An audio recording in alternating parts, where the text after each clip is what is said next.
Wabarakatuh. Alhamdulillahi Rabbil Alamin.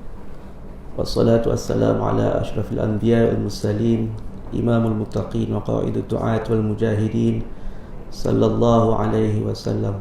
Allahumma salli ala sayyidina Muhammad tibil qulubi wa dawaiha wa afiyatil laisad wa shifaiha wa nuril absari wa diyaiha wa ala alihi wa sahbihi wasallam.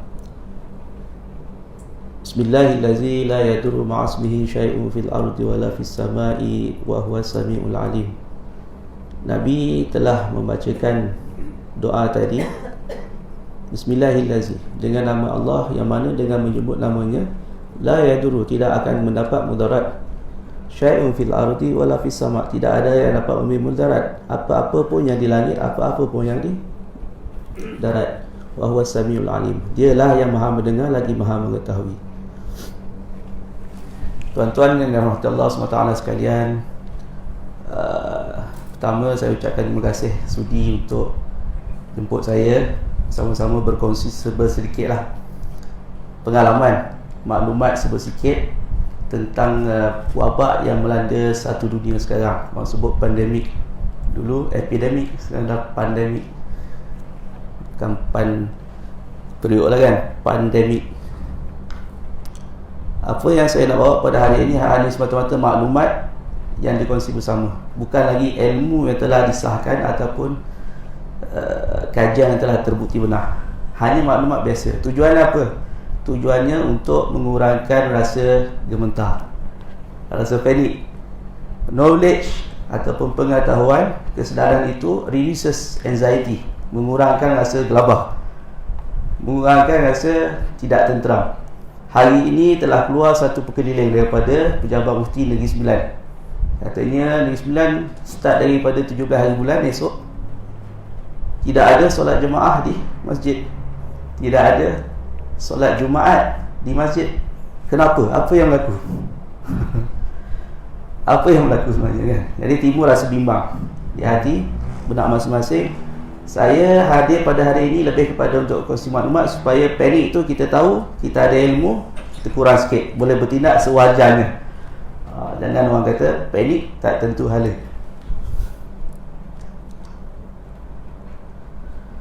Muslimin muslimat yang rahmat Allah SWT sekalian, berlakunya wabak yang diberi nama COVID, Coronavirus Disease 2019, pendeknya COVID-19, bermula di China pada tahun 2019, ujung-ujung tahun. Macam mana nak buat ini?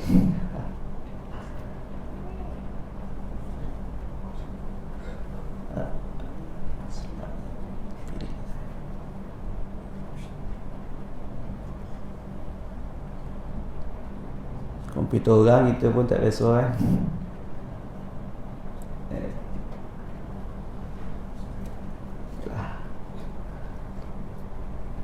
Sebenarnya kalau kita demam sesama dan batuk sepanjang tahun, boleh dikatakan separuh daripada orang yang sesama, batuk dan sakit tekak ni adalah influenza secara umum.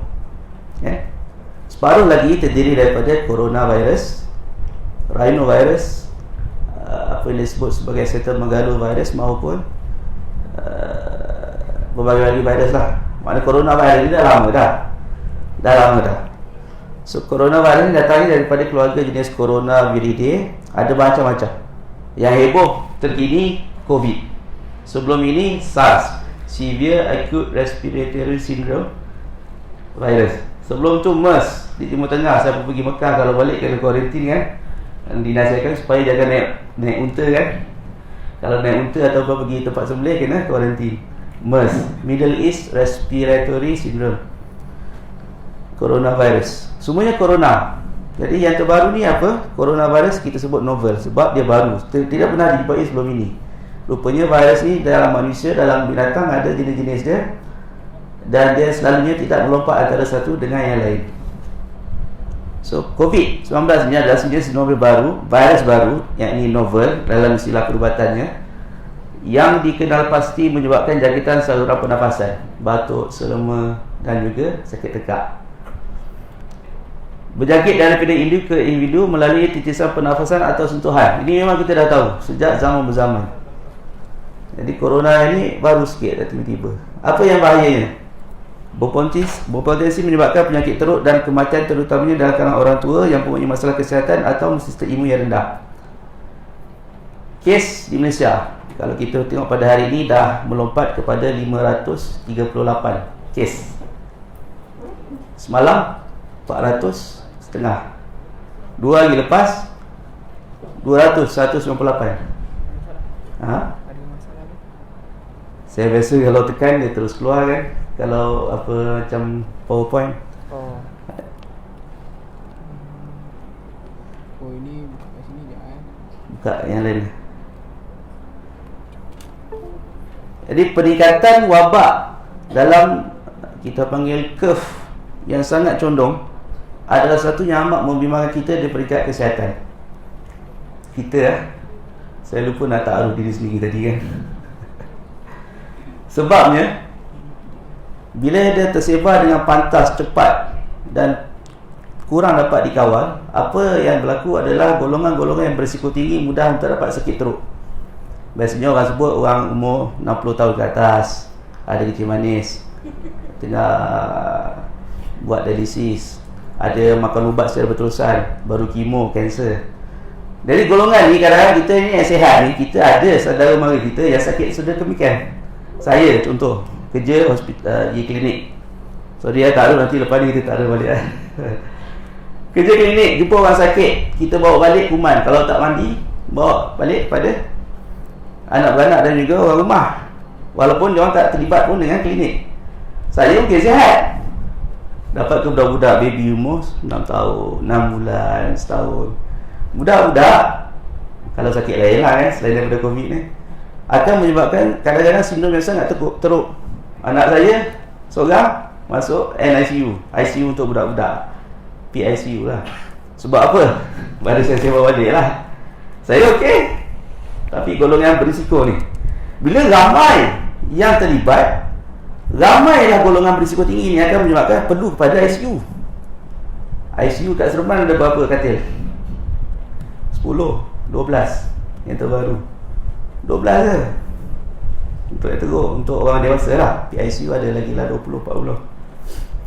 Yang ini yang kita risau. Laju dia merebak. China, pandemik, pandemik. Apa beza? Yang disebut sebagai epidemik adalah satu penyakit wabak yang merebak secara pantas daripada satu sumber. China, kita sekat mengasuh sebar ke Korea dan sebagainya. Saya sebutlah negara-negara, bukan nak ayatkan, tapi nak sebut contoh. Pandemik dalam negara yang banyak ni sudah tersebar. Itali ada punya punca dia, tersebar. Iran ada punca dia, tersebar. Malaysia ada puncanya, tersebar. Dia ada pandemik. Semua negara ada punca, bukan daripada Wuhan lagi. Itu maksud pandemik.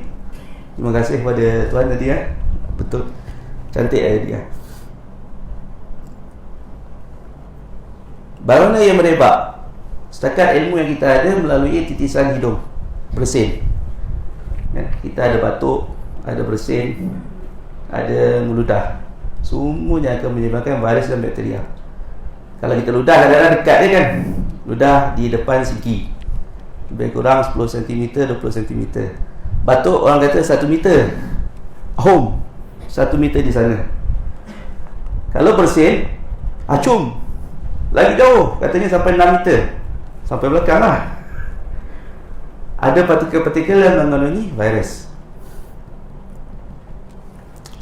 Dimudahkan di situ, di peringkat Kementerian Kesihatan Malaysia disebut percikan partikel boleh tersebar sejauh 1 meter dari orang yang batuk atau bersin, sebar 1 meter di sekeliling. Kita buat sedikit senaman, boleh hari ni, malam ni. Saya minta muslimin muslimat ahli jemaah untuk berdiri ramai-ramai, kemudian leparkan tangan, leparkan tangan. Pastikan tak sentuh orang, depan, belakang, kiri, kanan, tak sentuh. Jarak-jarakkan. Okey, dapat. Sampai keluar pun tak buka-buka. So inilah yang kita sebut sebagai salah satu cara untuk menanam mencegah penyebaran penyakit. Jarak 1 meter. So kalau tadi duduk rapat-rapat tak bagus lah. Tak capai lah tujuan saya datang untuk kita bagi sedikit peringatan. Duduk. Terima kasih tuan-tuan. Tu je nak kata. 1 meter jarak.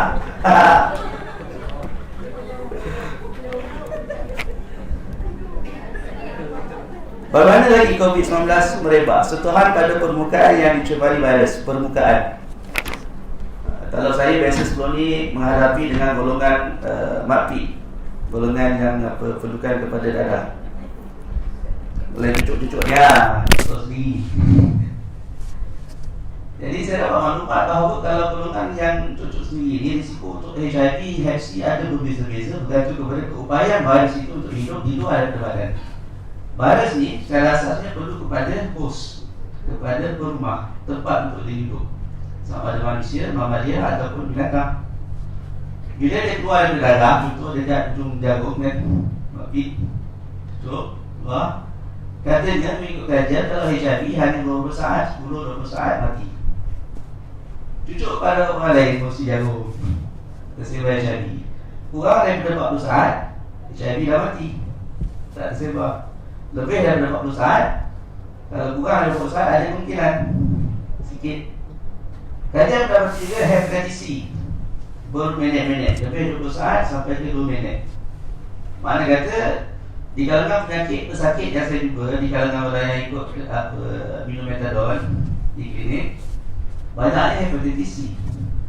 Sebab rupanya MAPI ni dia tunggu 2 minit, dia tak ada HIV kurang. Nah tu coronavirus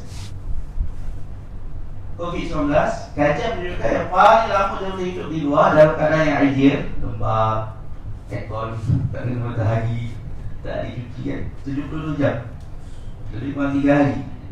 Tapi kebanyakan dia kalau bersih ni, lebih kurang 6 hingga 7 jam kan? Ikut permukaan lah.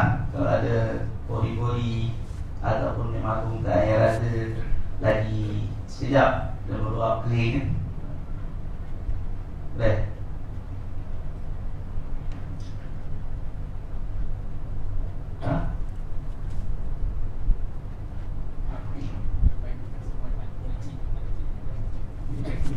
Saya tu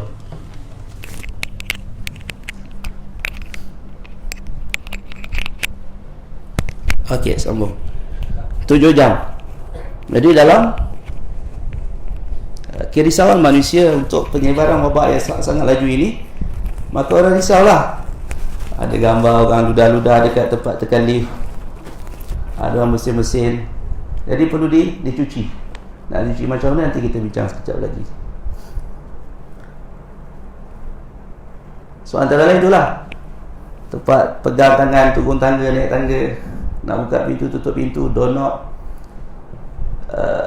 pintu kereta, buka masuk, bila pegang dengan tangan manusia, rupanya tangan manusia ni banyak bakteria dan juga virus lah. Kira-kira kita buat hitungan lebih kurang 1.2 bilion.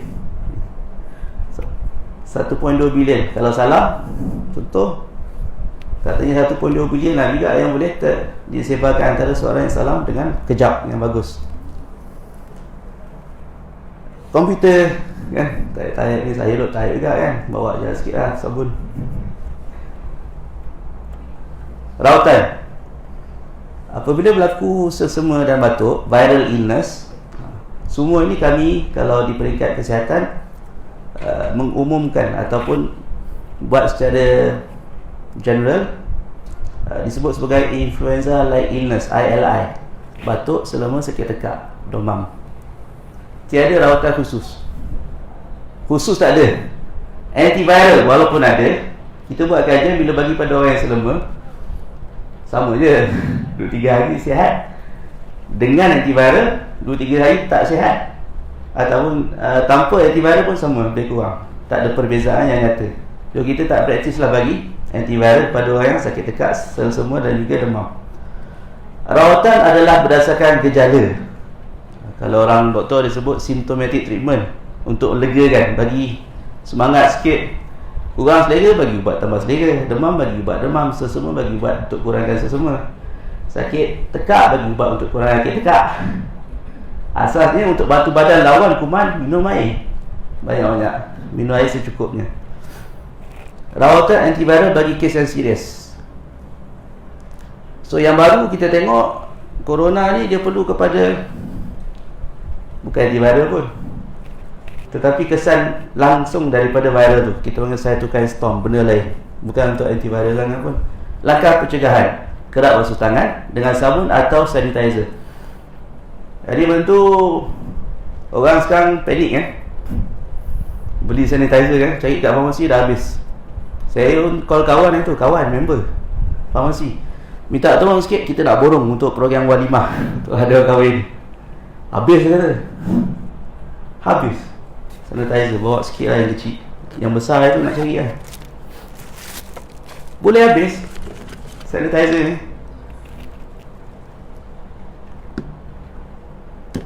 Disebut kerap basuh tangan dengan air dan sabun. Atau sabun biasa je, sabun tangan. Kalau dapat yang buku tu sudah cukup bagus, tapi tak boleh guna semula lah, guna sekali kena buang. Jadi kita mudah, sabun bentuk cecair, sabun basuh tangan yang biasa cukup bagus. Kami di klinik kesihatan, awal masuk kerja, cuci tangan dengan air dan sabun. Yang pertama sekali. Kemudian jumpa banyak pesakit, nak cepat kan, takkan nak pergi ke Singki kan, setiap kali jumpa pesakit. Jumpa pesakit sebelum dan selepas, pakailah sanitizer sebab nak cepat, bagi cepat kering.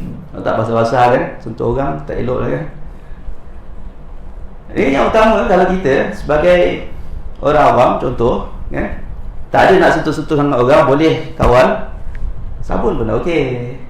Sabun ini simpan dalam poket. Ada setengah orang suka cium-cium apa, tak boleh nak halang kan, kenduri kan, kenduri paling bawah nak salam cium-cium kan, kenalah basuh tangan lepas tu, sebelum dan selepas lah, cantik. Jarakkan diri sekurang-kurangnya 1 meter daripada individu bergejala seperti demam, batuk dan bersin. So yang ditekankan dalam fatwa yang dikeluarkan oleh Datuk Haji Dr. Yusof Ahmad tadi, fatwa lah, nasihat kan, bagi mereka yang bergejala, kalau boleh jangan datang jemaah, jangan datang ke masjid, dan mestilah pakai penutup. Penutup kita pakai triply, 3 lapis surgical mask untuk pembedahan. Yang ini adalah untuk mengelakkan daripada seorang yang bergejala batuk selama sakit tekak, bila bersin tak kena ke orang lain. Ni kalau nak pakai biru ke depan ataupun hijau ke depan kan, kat atas ni ada besi. Besi tu untuk penyek kat hidung, baru tak masuk. Tapi dia tidak melindungi kita daripada virus. Virus boleh masuk, cuma lendir, kahak, cecair bersin, droplets, yang itu dikeluarkan, kurangkan dapat keluar daripada orang yang bergejala. So secara umumnya nasihat daripada pakar-pakar kesihatan adalah untuk orang yang bergejala ialah pakai kan. Sekarang kalau pergi dekat farmasi pun dah habis kan, dah habis dekat. Kalau tak ada batuk selama demam, tak apa, tak pakai. Kalau ada, yes, kena carilah sikit. Kalau kami nak elakkan jumpa pesakit lain tersebar, kami kena pakai lah. Sebab kami ni jumpa orang, lagi tinggi risiko untuk dah ada banyak kuman ni, kena 2 jam sikit ni kan, 2 meter kan. Makanya kami yang mudah untuk jangkitkan orang lain, jadi kami pakailah. China lain, China ekonomi besar, kilang banyak, dia boleh keluar banyak, jadi dia wajibkan semua pakai. Kita terus terang tak banyak ni, habis dah kat farmasi kan. Jadi simpanlah untuk yang bergejala dan betul-betul perlu. Kalau tak ada seperti yang berlaku kat Hong Kong, orang panik, habis semua penutup muka. Doktor-doktor tak nak kerja kan? Doktor nak kerja betul kan? Takkan nak tanda muka pada orang yang sesama batuk udah balik rumah kan? Dia masalah di situ. Bila nak rawat orang yang perlu kepada rawatan secara khusus. Kerap basuh tangan, tutup mulut dan hidung, buang tisu ke dalam tong sampah, dapatkan rawatan awal, guna penutup mulut dan hidung. Disimpulkan tadi kan, panjang lagi tu. Kalau berada di luar negara, sekarang adalah musim untuk tidak berjalan. Pergi mana-mana balik kena kuarantin. Sebelum ni saya bertugas untuk memantau surveillance orang yang balik daripada China, Wuhan, duduk dekat NSTEC, dekat Akademi Kepimpinan Pengajian Tinggi, AKAP. Kita orang masuklah dalam tu, jumpa orang-orang yang sakit, kena kuarantin. Jadi nasihatnya tak payah pergi negara lah. Balik-balik kena kuarantin 14 hari, susah. Elakkan tempat tumpuan ramai. Disebut di dalam panduan Kementerian Kesihatan Malaysia 50 orang ke bawah, jangan lebih. Hari ni berapa orang? Kira ke? Ada ke ambil suhu ke tadi? Tak kan? Kita kurangkan waktu untuk berletih ya. Kita buat cepat-cepat. Jarakkan sekurang-kurangnya 1 meter daripada individu bergejala. Kerap cuci tangan dengan sabun atau sanitizer. Kalau keluar negara ada rawatan, anda akan diambil sampel. Kalau anda pulang daripada satu negara tapi tidak bergejala, tidak ada simptom, walaupun anda balik daripada yang terbaru Masjid Seri Petaling, tak ada simptom, kita nasihatkan untuk duduk rumah je lah. Kita tak ambil sampel pun. Kenapa? Sebab rupanya Malaysia ni tak ada banyak duit sangat pun. Nak ambil sampel semua orang yang nak tu, tak ada duit. Tak cukup reagent, bahan, barang. Sebab kita banyak import dari luar China, betul-betul untuk orang yang sakit. Jadi siapa yang ada gejala, ada simptom, baru kita ambil sampel. Yang saya nak tekankan, maklumkan sejarah rawatan kepada doktor. Jangan sembunyi. Sebab tujuannya untuk rawatan kepada yang sakit dan juga yang merawat. Ada berlaku cerita kami ataupun di kalangan pekerja kesihatan merawat sakit yang teruk, tak boleh nafas, kena bantu masuk tiub, bantu pernafasan melalui mesin. Keluarga tak beritahu, baru pergi masjid sekian-sekian, bukan masjid lah baru balik daripada negara sekian-sekian yang mempunyai wabak. Last kali apa yang berlaku, bila dapat tahu, esok harinya kena kuarantin lah. Yang masukkan tiub, nurse yang tolong, MA yang tolong, yang tolak. Jadi kekurangan doktor lah pula kan. Semua kena kuarantin, tak boleh kerja. Jadi maklumkan sejarah, terus terang. Bukan nak kata kita nak resis ke, nak label ke, tak, untuk tujuan rawatan. Segala yang dicatat adalah rahsia pesakit yang tak boleh didedahkan. Di pusat beli belah nombor 1 sekarang tak payah pergi lah dulu. Tidak perlu pergi, kena basuh sikit lah kan. Kalau pakai troli, kurangkan daripada salam orang. Tempat-tempat yang sentuh tu, kalau ada, basuh tangan sebelum dan selepas pulang. Kepada majikan, kena saring lah tiap hari. Kalau kat China, siapa yang nak buka bisnes kan, sahabat saya Al-Imam Maulana Khairul Shah, kalau nak buka tempat kerja, buka restoran ke, staff semua kena check demam ke tak, batuk semua, sakit tekak ke tidak. Kalau ya, jangan kerja, balik rumah duduk, jangan sebarkan virus. Kena buat saringan, majikan lah, dan benarkan untuk kuarantin lah. Hari ni kita lihat dekat Malaysia ni banyak kan yang kena diberi cuti tanpa gaji. Malaysia Airline, Berhad kan, Malindo, memang kena buat dan terangkum dalam CDC, Akta CDC, Akta Penyakit-Penyakit. Siapa yang ingkar ataupun paksa juga datang kerja menyebabkan kemudaratan yang besar kepada umum, walaupun dia sihat, ada dia punya aktanya. Pemandu taksi e-hailing, pernah tengok tak pemandu taksi e-hailing yang balut semua dia punya kerusi dengan plastik, terhalang daripada belakang ke depan, plastik, tak pernah lagi kan? Itulah yang dibuat di Ninjang untuk Ninjang di China, untuk mengelakkan daripada tersebar. Boleh bawa kereta Grab, tapi dia buat dengan plastik, tutup elok terasing antara kompartmen yang memandu dan juga yang menumpang di belakang.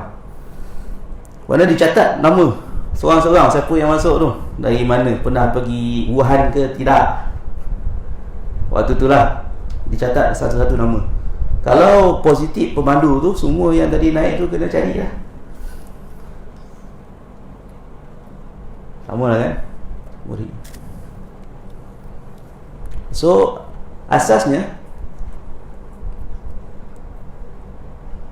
pencegahan yang pertama mula pada pintu masuk negara, dekat airport, kapal terbang, lapangan terbang, dekat pelabuhan besar dilakukan saringan untuk orang-orang yang ada demam dan juga gejala, dan diberi kad. Semua tu yang masuk tu ada kad, baru boleh masuk ke Malaysia. Pada awalnya yang pulang daripada China, Korea, kita minta kuarantin di tempat yang khusus. Tapi itulah, Malaysia ni rupanya bandingkan China, kita ni tak banyak keupayaan untuk buat kuarantin secara besar-besarannya. Setakat 80 orang, 60 orang boleh. Balik beribu-ribu macam sekarang ni tak boleh lah, tak ada tempat.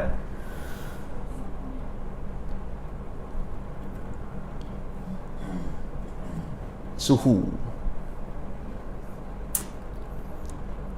tu paling banyak yang kita boleh saring di pintu masuk negara adalah suhu badan lah, yang tak ada sentuhan kalau boleh. Kan apa, termometer elektronik ada banyak jenis. Kebanyakan yang kita guna masuk dalam telinga, sentuh, masuk bawah lidah, sentuh. Yang terbaik guna yang tembak jauh, 1 meter jauh, 1 meter.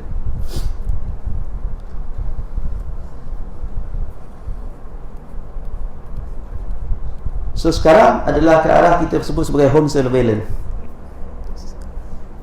Siapa yang balik daripada Masjid Seri Petaling, program 4 hari bermula 27 hari bulan sehingga 1 hari bulan Mac, perlu berada di rumah selama duduk. Dalam rumah kan ada banyak orang So kalau orang yang di kuarantin tu patutnya duduk bilik asing, duduk 1 meter bila nak pergi ambil makanan. Kalau boleh pintu tu tutup. Kalau dah ada masak ke apa ke, duduk kat depan tu, letak kat tepi tu, lepas tu lari. Jadi orang yang kita kuarantin tu buka, tengok ada nasi, orang mana tak tahu, ambil nasi, masuk. Ataupun dengan mudah caranya adalah apa, Foodpanda lah. Foodpanda lalu datang, duduk kat depan pintu, tinggal. Duit, kalau dia tak nak bersentuhan dengan duit tu, pakai e-wallet macam tu. Pakai e-wallet tahu ke? Tunai tanpa transaksi, tanpa duit. Duit ni pun nak kena basuh rupanya. Pegang-pegang duit ni kan, orang pegang. Rupanya dia siapkan supaya jangan pegang duit, pegang handphone sendiri. Transaksi tanpa tunai. So ni slide ni lama lah, saya rasa banyak benda yang kurang. Pengurusan kes-kes positif COVID-19 dalam keadaan macam mana pun, semua yang positif COVID-19 akan dihospitalkan, masuk dalam ward. Seperti yang sekarang kita khususkan Sungai Buloh semata-mata untuk menempatkan orang yang COVID-19 positif. Sungai Buloh tu besar, ada ward sakit puan, sakit tulang, sakit apa lagi, tak terlibat dengan penyakit-penyakit. Tapi sekarang ditutup ward tu semua di standby kan untuk sakit-sakit teruk ni masuk dalam. Seremban pun ada, tapi kita isolatkan lah, cuma kita tak tutup semua lah. Di Johor Permai, hospital mental tu dibuat 2, dikhususkan untuk lempatkan mereka-mereka yang COVID-19 positif selama sekurang-kurangnya 14 hari. Kalau tak ada gejalanya tak tambah teruk, boleh balik. Biasanya kita ambil sampel 2 kali lah. 1 kali okey, repeat ataupun ulang balik lepas 2 hari tu, 2 kali negatif, bagi balik. So apa yang kita nak tengok? 2 benda yang kita nak tengok.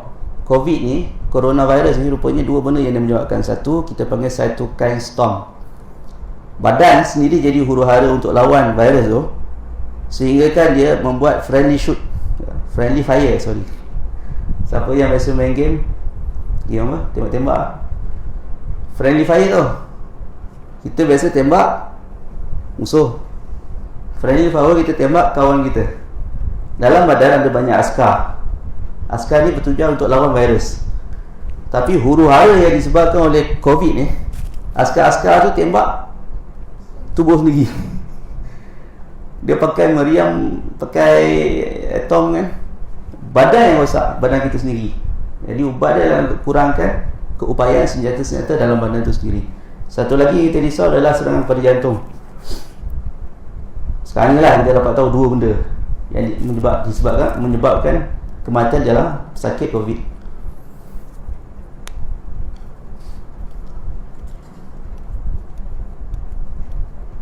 Ulang balik kan, benda sama. Saya rasa saya nak pergi ke, kita ambil sedikit video lah kan, seronok sikit tengok.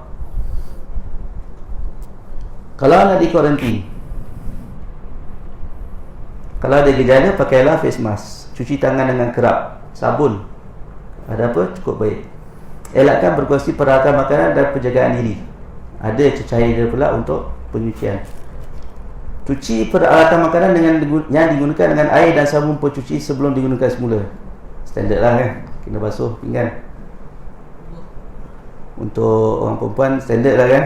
Untuk orang lelaki kadang-kadang guna semula kan. Orang lelaki ada risiko tinggi, memang betul. Orang lelaki kalau ikut statistik, yang maut tu banyak orang lelaki. Buka semua tingkap untuk pengudaraan bah yang baik. So yang bagusnya tutup aircon, buka tingkap keluar, bagi panas-panas sikit. Kita tak selesa, virus tu pun tak selesa. Kita selesa sedap tidur, pasal aircon lembab, rupanya lagi mudah virus itu hidup. Yang kita nak adalah sentiasa berada di rumah dan boleh dihubungi. Kadang-kadang kita dapat arahan baru untuk ambil sampel. Hadkan pelawat, ataupun jangan ada pelawat terus. Senaraikan semua pelawat menzari anda. Kalau kita dalam kuarantin, senaraikan siapa-siapa yang datang, berapa lama duduk kat dalam. Kalau 15 minit ke atas, jadi kontak. Lepas ni kena kuarantin pula. Kalau duduk 1 meter kurang pun jadi kontak. Lepas ni kena kuarantin pula. So syaratnya 1 meter ke atas, jauh sikit. 1 meter. Jangan lebih 15 minit. Yang terbaru, buang tisu, amalkan adab batuk yang betul. Apa adab batuk yang betul? Siapa tahu? Kalau batuk, buat macam mana? Batuk, alhamdulillah, yarhamkallah, yahdikumullah. Okey? Itu betul. Dari sudut untuk mengelakkan penyebaran virus, macam mana?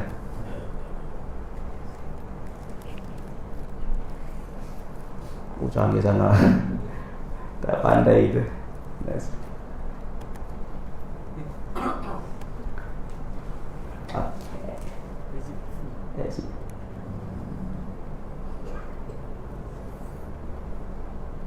Saya minta izin untuk duduk sambil-sambil nak tunggu sikit kenalan. Dah habis slide baru kenalan. Saya Dr. Ahmad Haikal Al-Farawi, terlibat dengan Jabatan Amal Malaysia Cawangan Negeri 9. So sahabat saya jemput datang malam ni untuk kongsi sedikit.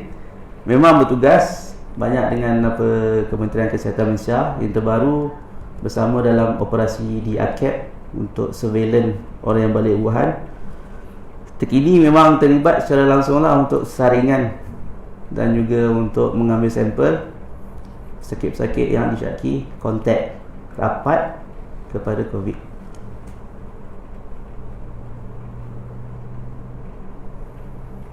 Ini saya nak tunjuk.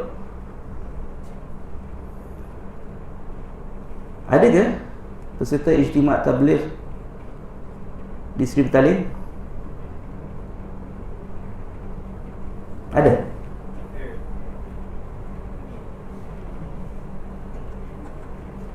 Saya maklum kat situ dia buat memang satu kemah kan untuk Negeri Sembilan. Ada? Tak ada. Tapi kalau ada pun tak apa, sebab dia start 1 hari bulan, habis 3 bulan, 3 bulan. Saya maklum habis 1 hari bulan. 1 hari bulan, 14 hari kuarantin. Tarikh akhir bila kuarantin? 15 semalam. Hari ni dah boleh keluar. Tapi kalau ada gejala yang bermula sebelum daripada semalam, batuk, selema, demam, sakit tekak, silalah cek supaya bila anda jumpa anak-anak tahfiz, contoh, anda tak sebarkan kepada anak-anak tahfiz tersebut. Bila anda balik kampung jumpa dengan mak ayah, anda tak sebarkan kepada mak ayah anda. Apa yang anda buat kalau ada simptom, gejala? Alah, sumbat hidung sikit je, rasa dedah-dedah saja. Tak demam pun, tak makan Panadol pun tak apa. Apa yang perlu anda buat? Orang kata pergi hospital, betul? Tak betul. Sikit je, semua sikit lah, selama sikit sumbat hidung. Tapi lain okey, makan okey, tak ada sesak nafas. Pergi klinik kesihatan, betul ke? Betul? Pun tak betul. Jangan. Apa yang perlu anda buat adalah berhubung dengan pejabat kesihatan daerah yang terdekat. Ada nombor, nanti kita bagi. Ataupun sekarang zaman telehealth, online kan, konsult dengan doktor online. Sebab apa? Kita tak mahu orang yang bergejala dan ada kontak rapat dengan COVID untuk pergi ke klinik kesihatan sekalipun. Yang mana orang pergi klinik ni ramai yang sakit, ramai yang ada kecil manis. Datang pula orang yang ada virus, duduk kat situ kan, duduk dalam klinik pun kecil-kecil, rapat-rapat, duduk. Lepas tu duduk tunggu giliran 15 minit tak dapat dah. Lebih lebih sejam. So tersebar pula kat klinik demikian. So nasihat kita, kalau ringan, tak berat, tak susah nafas, tak sakit dada, telefon dulu ataupun online. Sesawang Kementerian Kesihatan Malaysia, dr.on-call.my. Apa yang perlu dibuat? Nanti kita call balik lah. Call share pun boleh. Call share. Apa nak buat ni doktor? Okey, ada gejala apa? Berapa hari duduk? 3 hari bulan dah balik belum? 2 hari bulan dah balik belum? 1 hari bulan dah balik belum? Duduk dekat mana? Kemah Hawan 9 ke? Kat dalam masjid ke? Iktikaf tidur ke? Ke macam mana? Pun boleh, insyaAllah saya tolong lah Tapi yang nak tegaskan bahawa jangan pergi ke tempat orang ramai walaupun di klinik. Itu. Okey. Ini doktor-doktor dah penat kerja, dia buat video. Batuk-batuk, jangan tutup dengan tangan. Nampak? Sekali lagi doktor-doktor ni baru tengok patient. Patient batuk-batuk, tengok batuk-batuk tutup dengan mulut dengan tangan. Tak betul. Batuk-batuk jangan tutup dengan tangan, salah. Tutup dengan lengan okey. Tutup dengan tisu okey. Tutup dengan mask lagi bagus. Sebab bila kita sentuh mulut dengan tangan, batuk, cecair itu mudah ada banyak virus. Tangan ni memang kita sentuh mudah. Sentuh kawan, sentuh muka, sentuh tombol pintu, sentuh orang tempat orang sentuh. Orang lain tak sentuh kurang daripada 7 minit. Okey, boleh? Boleh Paling kurang kalau tak ada apa, lengan lah. Jauh sikit daripada tempat, pegang. Mask ni pun dah bersih, dah batuk, ada banyak lendir tu kan, buang, jangan pakai semula. Akan untuk hidu basuh balik bakteria yang tadi dah buang. Batuk keluar bakteria, lepas tu hidu masuk balik, tu buang, sekali pakai. Memang banyak guna. Sebab tu kita kalau tak ada gejala tidak perlu.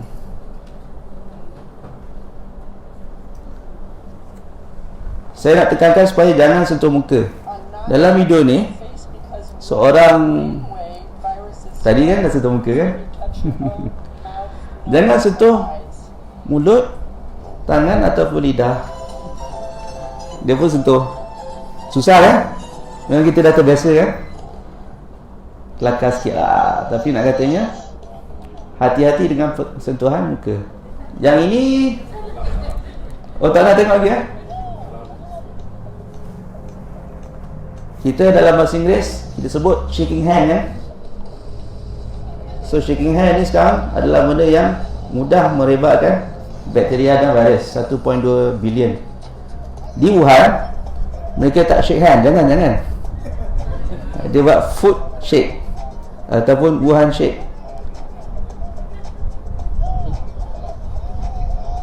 Ini di Mesir. Saya dengar dia punya lahjah Miyah Mesriah pun dah ikut di Afrika, negara mak black. US mengamalkan fist pump ataupun elbow shake. 400,000 juga bakteria macam tu, separuh lah. Sentuhan ada kan. We maybe ought to start thinking about not shaking hands anymore. The French have advised. Jadi ini seorang koresponden di BBC menasihatkan supaya mungkin kita kena ubah budaya. Perancis contohnya suka laga pipi, Arab pun suka juga kan. Kita pun dah lama kan. Mungkin kena berhenti. Iran cara lain. Iran ada cara dia. So kita orang Malaysia nak buat macam mana? Kita orang Malaysia ada kena dikawal lagi kan. Salam juga. So kalau Kementerian Kesihatan Malaysia kata Datuk, selalu kalau naik kapal terbang kan ada pramugari dia buat macam mana? Sentuhkan tangan di dada. Orang Malaysia punya style lah. Tawaji kan kalau pergi umrah. So nasihatkan sekarang adalah untuk kurangkan ataupun jangan bersentuhan tangan salam. Buat sementara waktu ada wabak ni. Nak basuh tangan, salam, sembuh kan. Sebenarnya sebelum ke selepas daripada sentuh? Sebelum ke selepas? Dua-dua. Kena bagi hadiah sikit lah. Sebelum dan selepas kan? Tadi saya sebut kan, kami kalau di klinik kesihatan awal-awal pagi datang ke klinik, mula-mula buka sabun, basuh tangan. Macam mana nak basuh tangan? Kalau sabun biasa ada cara dia, kalau sanitizer ada cara sedikit berbeza. 7 langkah. Nombor 1, letak sabun, air, buka, gosok kan. Tapak tangan gosok. Nombor 2, selat antara jari ni lah. 3, belakang, selat juga belakang jari, selat. 3, pad yang tengah ni. Panggil apa ni juskan jari kan? Gosok-gosok kat tengah tu. Selalu orang terlepas.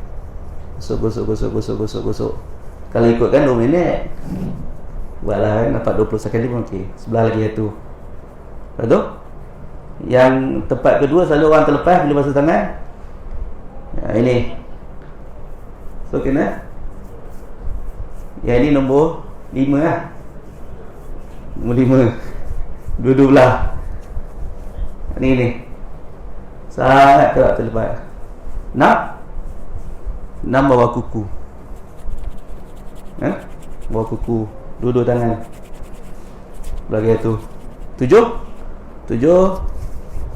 kalau ikutkan kami kena sampai ke lengan, sampai ke siku. Gosok. Ulang balik untuk basuhan, untuk siraman dengan air supaya basuh sabun jatuh. Kalau pakai yang sanitizer ni, bezanya cuma kita letak kan, basah, bagi dia ada bertakung sikit, basah. So yang tu kena dulu. Satu adalah tengah dulu. Dia kena laju sikit kalau tak kering. 2 3 pack dah buat tadi. So 5 6 7. Laju sikit lah sebab dia kering. Tapi kalau tuan-tuan, terutama di sekolah, saya rekomen yang basuh sabun lah. Sebab hari ni kalau macam keduri kahwin ni, basuh tangan dengan sanitizer, lepas tu makan, rasa dia pahit, memang rasa nak muntah, walaupun dia punya bau sedap. Dan untuk kanak-kanak kena jaga sikit lah, kadang-kadang spray kalau masuk mata ni bahaya, alkohol. So apa hukum penggunaan alkohol disediakan di masjid-masjid ketika masuk solat dan selepasnya kena basuh? Tak ada perbahasannya, kena tanya ustaz-ustaz. Kan kena tanya saya bukan ustaz. Ada dah, cari dekat Mufti Wilayah Persekutuan.com ada.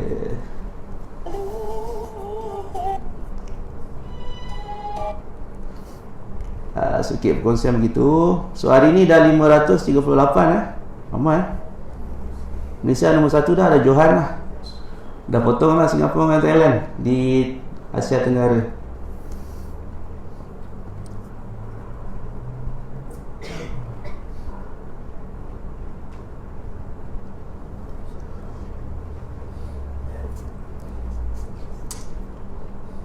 Satu lagi saya nak kongsi website dr.oncall.com.my, salah satu. Kalau pergi ke website rasmi KKM pun dia ada pautan ke dr.oncall.com.my. Apa yang ada dalam tu? Antara lain yang ada dalam ni,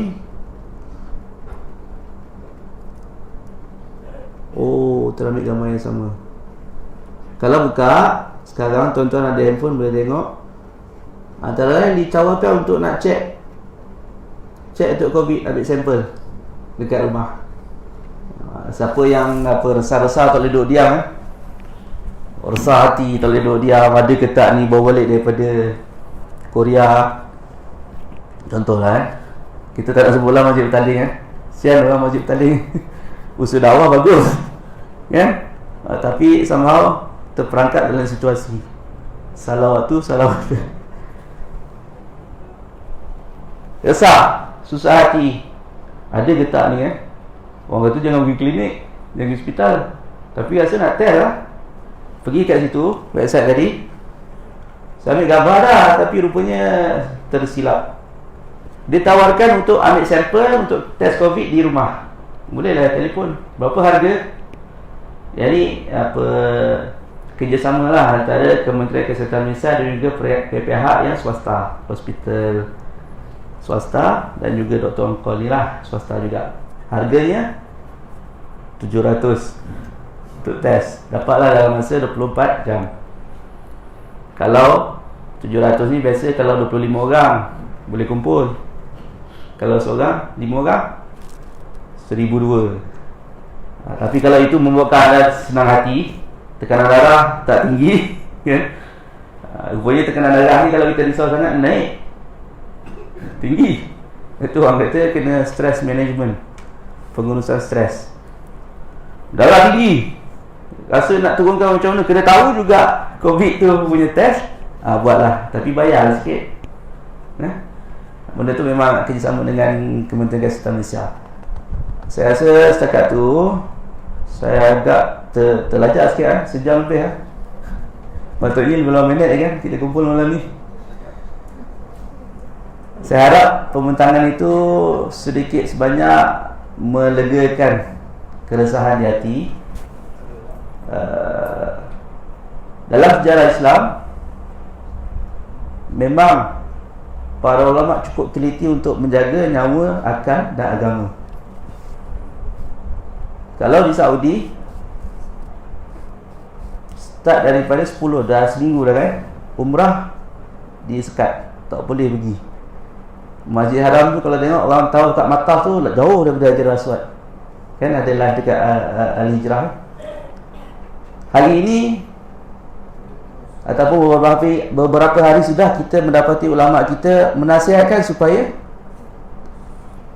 tak solat Jumaat. Start hari Jumaat baru hari itu kan. Start dengan Singapura, Perlis, terbaru Negeri Sembilan. Haji, tuan-tuan, dalam sejarahnya sepanjang 1430 lebih tahun, saya kira-kira ada lebih kurang 40 kali tidak dibenarkan haji kerana wabak. Nak kata benda wajib, lah benda wajib, tapi nak tolak mudarat ni kan, lebih utama untuk menjaga nyawa ni. 40 kali dalam sejarah Islam haji ditiadakan. Kadang-kadang satu wabak tu 2-3 tahun lepas tu ditiadakan dalam sejarah. So memang benda ni kelihatan seperti satu yang amat menggusarkan hati. Tapi tenang kan, istighfar banyak-banyak, doa lah supaya doa apa, dosa-dosa kita diampunkan. Dan usahakan dakwah. Macam orang tabligh, bagus orang tabligh kan. Usahakan dakwah supaya dosa dalam masyarakat berkurangan. Kita doa banyak-banyak Moga-moga dengan kurangnya doa dalam masyarakat, istighfar, baca doa banyak-banyak, tawakal betul-betul, wabak berkenaan dapat diatasi. Jangan lupa benda tu kan. Kami ni medik yang nak cakap pasal basuh tangan, berdoa kan. Doa, tawakal, jangan gelabah. Mohon banyak-banyak. Dalam sejarah Islam disebut antara lain oleh Ibn Hajar Al-Asqalani, satu kitab berkenaan dengan ta'un. Disyorkan supaya kita berdoa betul-betul sungguh-sungguh solat hajat, tetapi jangan seperti solat istisqa. Solat apa? Solat istisqa, solat mohon hujan air kan. Macam mana nak buat? Kumpul ramai-ramai kan, kat padang yang terbuka kan, lepas ada khutbah dan sebagainya kan. Ibn Hajar Al-Asqalani menyebut jangan buat sedemikian ketika wabak.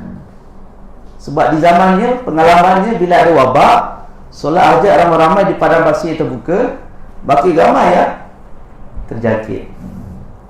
Tapi ikut sunnah Nabi, bila datang ke satu negara, ada satu tempat itu ada wabak, maka kamu jangan keluar dari tempat tu, kuarantin.